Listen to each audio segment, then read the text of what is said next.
Welcome to New Mexico Restaurants Now, where you get the inside scoop on the food scene across New Mexico.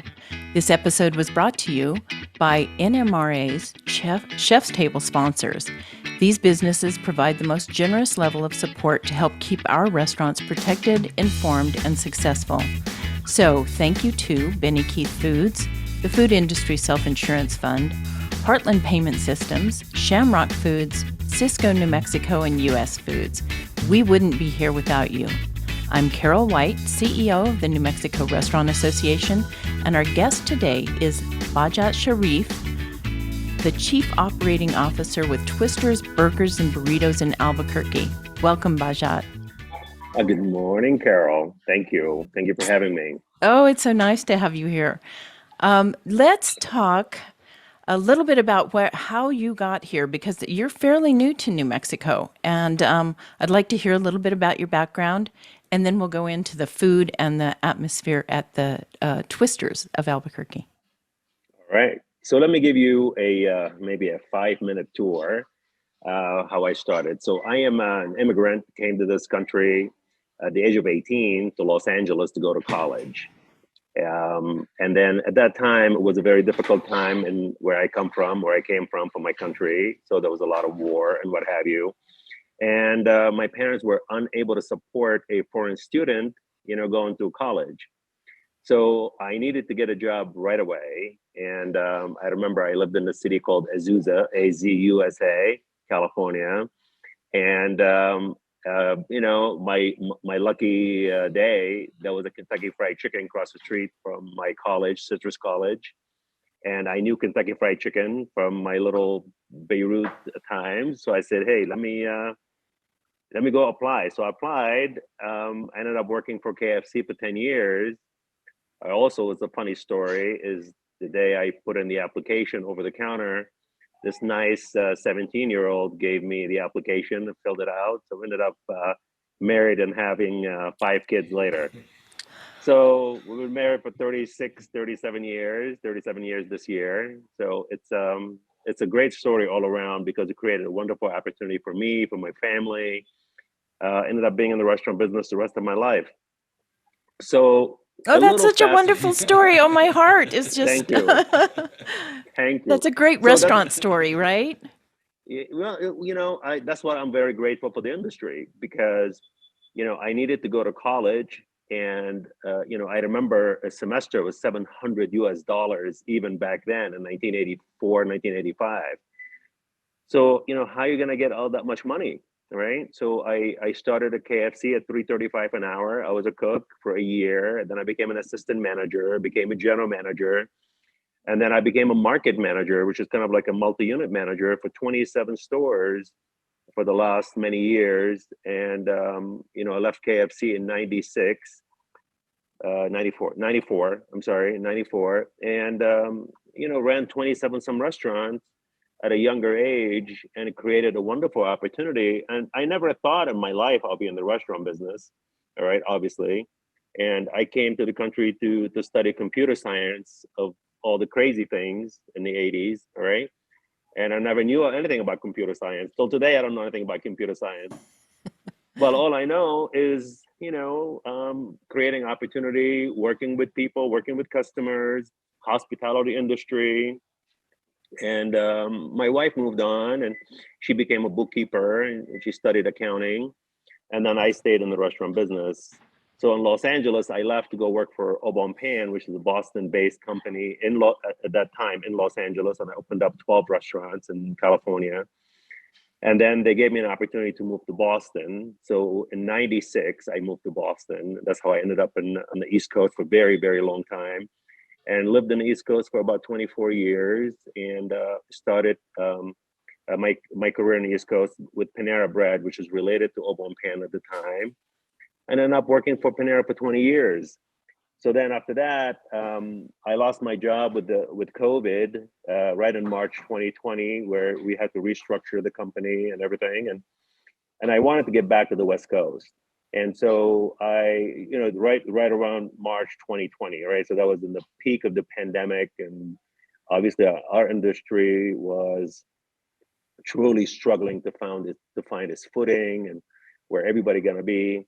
And I came across this cool opportunity with Twisters in New Mexico. And I've been in New Mexico before. I visited here. My son went to a military academy in Roswell. So I flew in and out of Albuquerque and Santa Fe many times. And so we said, well, a really cool place to live. It has four seasons. It's an hour and a half flight to Los Angeles to see my family in Los Angeles. So it was very, very reasonable. And honestly, it's Southwest. It's culture. It's food. It's four seasons. It's got rivers, got lakes, got mountains, got snow, got nice warm weather in the summer. So it fit the criteria. And our number one priority was to be about an hour and a half, 2 hour flight to Los Angeles because I have two kids, two grandkids live in Los Angeles. I have a son lives in Seattle and two grandkids in Seattle. So this was, very practical. So I started here July 2020. Wow. Moved here July 2020 and stayed in a hotel for about 6 months. Then we bought a house in Rio Rancho. And now just about a year in our new house in Rio Rancho. So I hope that gives you a couple minutes of on me. Yeah, yeah. So, and I do want to mention that you are a diversity award winner from the National Restaurant Association, and that's a very, very high honor. Only one person is Thank you. chosen from throughout the United States. Tell us a little bit about that. Obviously, your background says why you're a diversity award winner, but maybe tell a little bit about the award. Well, it's a very flattering thing, honestly. I applied for it, and I applied for it through the Rhode Island Hospitality Association back in Rhode Island. With Dale Venturini, who is a good colleague of yours as well. And so I applied, and I did not know a whole lot, and I did not expect, because I know it's a nationwide one winner. I mean, there are a lot of talent and a lot of amazing stories throughout the country, all right, especially in the hospitality industry, similar to mine or more, all right. So um, I got a call from Dale, and she left me a voicemail, all right, and I listened to the voicemail, and I was in a meeting, listened to the voicemail. She said, "You need to call me ASAP," which is not character of Dale. All right. So I call. She's like, "You got the award." I said, "What award are you talking about?" Right.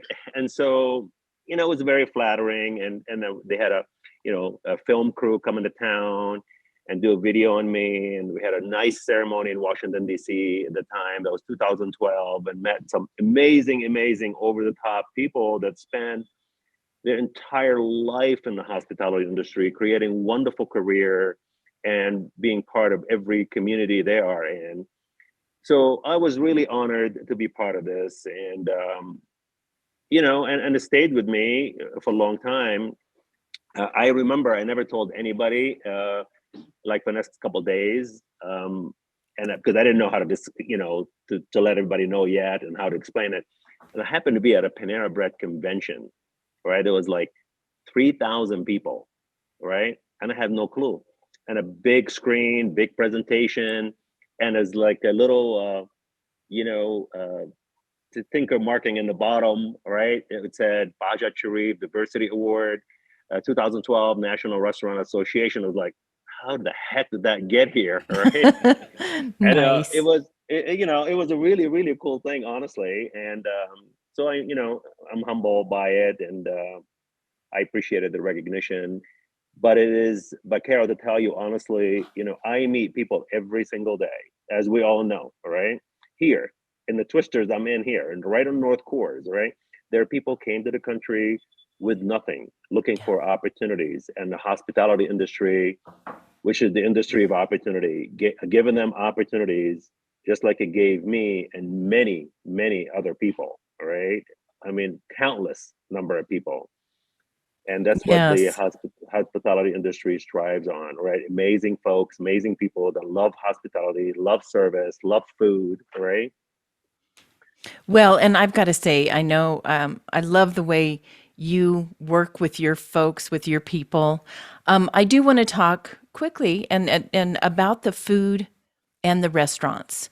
A little bit about the history and a little bit about how many locations you have. I mean, yeah, I don't even know anymore. So, talk a little bit about Twisters, and we'll talk a little bit also about how you focus on the people in the restaurants. Yeah. Okay. So Twister's been around for about 24 years. So it's an Albuquerque staple. It's a New Mexico staple. We have 20 locations. We have two in Denver as well. That been in Denver for quite some time, and we have 18 locations around Albuquerque itself, right between Rio Rancho, South Valley, the West Side, and the East Side. Right. So Twister's been around for a long time. Over the years, Twister's has develop an extensive menu, all right, and with a lot of food and a lot of product and stuff. But what's exciting and differentiating about Twisters, all right, that I find very, very unique, and I know I'm biased, but I am extremely proud of it, all right. We make our red chili, green chili fresh every single morning. We roll the dough for our Indian tacos every single day. We get all our tortillas, corn and flour, right here from Albuquerque. And we fry our own chips. We make our own taco shells. So all these things right here. We cook and marinate all of our meats in Albuquerque in our own facility and distribute it 7 days a week to every one of our stores, right? And this day and age, everybody's trying to find the easy way to do it, the cheaper way to do it. And I'm sure there are cheaper ways of doing this, but we do it because it tastes different. The customer can tell it tastes different. And so I think that's really our pride. And since I got here until today, with people ask me all the time, why Twisters is different than all the other, national successful great brands, right? Well, we are the flavor of New Mexico. We're not trying to be the flavor of somewhere else, right? We're not, and I don't want to pick on anybody. We're not Los Angeles. We're not DC. We're not New York. We're not Chicago. We're not Boston. We're not Texas. We're the flavor of New Mexico. And so everything we do is the flavor of New Mexico. All right. And I can give you a couple examples about food. We all know the story of fried chicken sandwich. Everybody would love a good fried chicken sandwich. So it was our turn to do a fried chicken sandwich. And I said, okay, well, how do we make the fried chicken sandwich the flavor of New Mexico? Cannot be just pickles and fried chicken sandwich on a bun. All right. It has to be something more unique than this. And that's what we did. We created a recipe for an amazing New Mexico sauce, all right, that can only allowed to have it about once a week because it is spicy, all right. And we called it the Scorpion Ranch dressing. So it has a Trinidad pepper from Taos Hum, all right on Taos, and a very small farmer, Joe and his family, grow these amazing peppers in Taos. And so we take those peppers, we take a green chili from Hatch, and we made the dressing here in our own facility. And we delivered fresh 6, 7 days a week to all of our stores. And we put that on a chicken sandwich. So we introduced it spring of last year, and then we're bringing it back about a week. We brought it back about a week ago again, and it's a big hit. All right, it's a really big hit, and we introduced it in two different forms: in an ultimate scorpion and a regular scorpion. And it come with bacon and more lettuce and tomatoes and more hearty stuff. But the sauce is what makes our food. I remember our first sandwich we introduced fall of 2020 was the Renegade double cheeseburger with Hatch green chili on it. And that sold extremely well. And that's what we all learned. That has to be the flavor of New Mexico. We introduced an outlaw burger, and the outlaw burger came with bacon, came with burger, but also we took the barbecue sauce and we put a serrano pepper from Taos Hum in the barbecue, and it really made an amazing flavor, amazing taste. And we're learning that, right? I mean, our queso has green Hatch green chili pepper in it. I mean, just everything we do, that we do it with the flavor of New Mexico, and that's kind of how we're grounded, and that's our compass. And so that's been fun and enjoyable. And we have so many things happening the next 12 months in terms of food in New Mexico that I cannot put on this podcast yet. All right. That I think will be very, very exciting. Well, that's so cool, and you're continuing to change and grow your menus and everything else. And I just have to tell you the poster behind you, shows Hmm. a smothered burrito in a Christmas style. I think that is, Yes. and Yes. um, and that is New Mexico, right? That is New Mexico. Absolutely. Absolutely New Mexico. Carol, I'll tell you, um, that twister burrito, I did not know what a twister burrito mean when I first got here. I thought twister burrito, there's certain ingredients in it. But we call is twister burrito is a smothered burrito. All right. It has fries on top of it and it's smothered with either That's green right. chili or red chili or both. All right. It's amazing. All right. And I honestly see people having it for breakfast, for lunch, on the weekend, at night. It's a really cool staple and you can have whatever you want in it. All right. So it's a really, really cool thing. And we're very proud of it. And, and Carol, in the hospitality industry, we're foodie people. We can't help it. All That's right. It's right. in our DNA. All right. It's in our DNA. And every day I eat lunch at Twisters. And every day I eat something different. All right. I eat something Nice. different. Sometimes I have a bowl with rice and beans and chicken and green chili on top of it and guacamole and sour cream. Sometimes I have a burrito. Sometimes I have a chicken sandwich. Sometimes I have a burger. That's what makes it very, very cool and unique here. So it's fun that you come from somewhere else. And of course, I mean, New Mexico food is New Mexico food, and Yes. our state question is red or green. How was it coming from somewhere else and realizing that you almost don't have a meal without some kind of chili in it? Oh, yeah. Oh, yeah, absolutely. I ordered a pizza recently and somewhere, and it came with green chili on it. All right. All right. And I'm like, yeah, I shouldn't be surprised. Okay. Right. When I first got here, all right, doing my homework, I knew Southwestern, I knew it's going to be spicy. I knew it's going to be, flavorful. All right. But what I didn't learn yet is what's going to be the difference between what type of chili and how do we apply the chili on food, right? And so so that's the really cool thing. Learning all this is not your typical chips and salsa, all Right. right? Is not your typical rice and beans. Is not your typical regular enchilada. I mean, you order enchilada, the next question gonna be: is it red? Is it green? Is it Christmas? All right, before what's inside it. All right. So we had to learn all this and how our customer react to it. Um, I see our employees going on break, and sometimes they bring their own food. They cook at home, or sometimes they make their own food on the line as they like. They never forget to put chili on top of it. All right, they never forget. You know, the cool. Also, one more thing to brag a little bit. I've been to two restaurants this morning so far, and the one thing happens every single morning: we make the green chili fresh and the red chili fresh. All right, and I wish we're able to show the customers this because it's in a kettle right on the stove, and you're making green chili and both and red chili. All right, the kitchen smells like out of this world, heavenly. All right, I walk in, it's just like, okay, I cannot handle it that spicy, but that smell is amazing. All right, it's truly amazing. Yeah. Yeah, and that is New Mexican, right? Yes. And those smells are heavenly. Yes. So let's talk a little bit about the people there. I Yep. you're not just you're not just the chief operating officer. You're also like the people person, right? I mean, I hear you interacting with folks, and it's really heartwarming. Well, I it takes time, I think, in our career, in our industry, for some of us to realize it's all about people, right?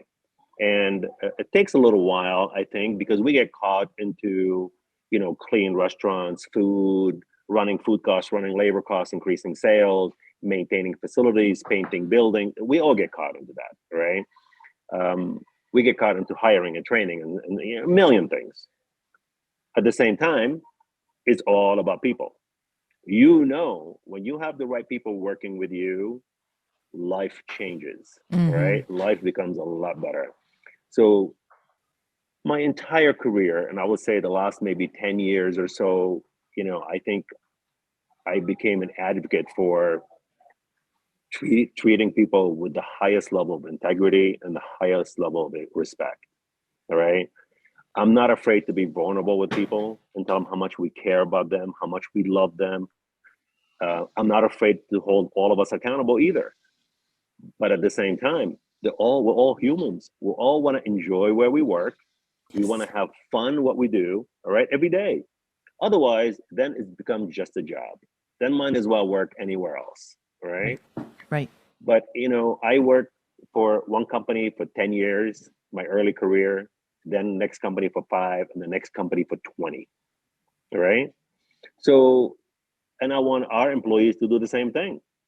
We want to create opportunities for them. We want to create a place where they trust and have fun. I mean, I know you follow me on LinkedIn and Facebook and all that, and I find every reason to celebrate our people. Every reason. Give me any reason, right? Because I know they work hard. I know they care. I know they handle thousands of customers every single day and every single week, right? And well, we got to make it special. We have to make it special. I never walk into a restaurant without saying good morning, hello, hi to every single human being in the building. Doesn't matter if it's 2 or 10 or 20. I never leave without saying goodbye. I write people names. I have a personal commitment for the last decade. I send 5 thank you cards every single Monday to people I work with. Nice. And that's because there are more than 5 people deserve a card every single Monday. All right. Sometimes I send 20, but I say minimum. I have to find 5 minimum cards. I should be able to thank someone for doing an amazing job. And we'll all get flattered. I mean, just like my award, you've gotten many awards. It's humbling, it's fun, it's exciting. You open a card and somebody send you a nice note, say, hey, I saw you what you're doing last week. You did a great job. I appreciate you. It puts you in a different spot. It Yes. puts you in a different spot in life. And I think that's a responsibility we all share. It's easy to get a job, right? It's easy. And we all know that. But it's hard to work in a place where you have fun, where they respect you, you respect them, you have a better purpose, you have a higher calling. That's how I look at it. Well, and I really do think the industry we've got to figure that out, right? And it sounds like you've figured it out. You really do have to treat your employees with respect. I mean, I know, and again, you talk about all of those other things that you have to think about, right? And it gets to the point where you're forest through the trees. You can't see, the people that are making it happen day after day. And we really do need to figure out how to treat them with respect. And for the most part, I think the industry does that. I mean, they are our family. They are the people we spend most of our time with. But they have to feel that too. And so I appreciate your perspective on it and the way you're treating folks at Twisters. I think it's really, really important. Well, I mean, it's hard. It's not easy. And I don't want to make it sound easy either. All right. It's hard. It's commitment. You have to wake up in the morning and be determined that do not forget that. Right. That there are people first. Right. And they have families and they have issues. And we all have issues and things that we suffer, kids and grandkids and illness and who knows what. So we have to remember that. Right. We're not robots. We're not made out of machine, right? And there's nothing wrong with coming in and giving somebody a hug and say, "Hey, good morning, thank you, doing a fabulous job," right? The place looks so clean. The place looks festive. The place looks fun, right? There's nothing wrong with that. There's no egos, all right? Leave the ego in the car when you walk in the restaurant. And I learned this from a lot of people in the industry. This is not me. This is not, I just learned from a lot of people in the industry. I didn't invent this or create this, all right? Um, you know, we share a lot of friends, all right? And let me embarrass some people, all right? Um, Fernando's restaurant, all right, in Santa Fe, all right? I walk into his restaurant. This is the second time I met him. Second time. He walks up to me, gives me a hug. I'm like, Fernando, I don't know you that well. All right. All right. Like easy. All right. But that's how we are. All right. Because he wears his heart on his sleeve. All right. And that's who we are. Right.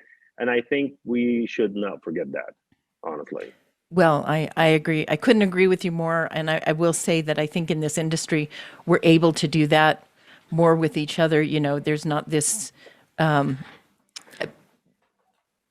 corporate, you know, we don't feel like Yes. corporations necessarily. We Yes. feel like family. And Yes. I think that is an advantage that we have in restaurants, and we've got to keep that advantage. And Yeah, absolutely. it's been absolutely wonderful to talk to you. We're going way over time here. Oh, we are? I had Yeah, no idea. yeah. It feels like it's been It five goes minutes, Carol. fast. Yeah, I know, I know. It goes very fast. And I just want to thank you so much for being here. Thank you. Thank you for inviting me. Always pleasure speaking with you. Absolutely. And before we go, I do want you to tell us how people, you know, I mean, you've got so many locations. How do they find you, Twisters? Is it, do you have a website? Yes. So our website is mytwisters.com. All right. Easy. Very All our easy. social media is mytwisters.com. Our Facebook page or Instagram page. You can follow us. You can tag along. We share a lot of cool things with people all the time. We celebrate folk. We celebrate food. We celebrate New Mexico all the time. So I would really appreciate if you all of us follow us. Nice. Well, I want to thank you, and I want to thank our generous sponsors, U.S. Foods, Cisco, New Mexico, Shamrock Foods, Heartland Payment Systems, the Food Industry Self-Insurance Fund, and Benny Keith Foods for their annual sponsorship of the New Mexico Restaurant Association and all of its programs. Visit nmrestaurants.org to learn more about our chef table sponsors. And thanks for tuning in to New Mexico Restaurants Now. You can watch this and other episodes on the New Mexico Restaurants Now YouTube channel, and you can subscribe to the audio podcasts at Apple Podcasts, Spotify, and Amazon Music. Thanks again. Thank you.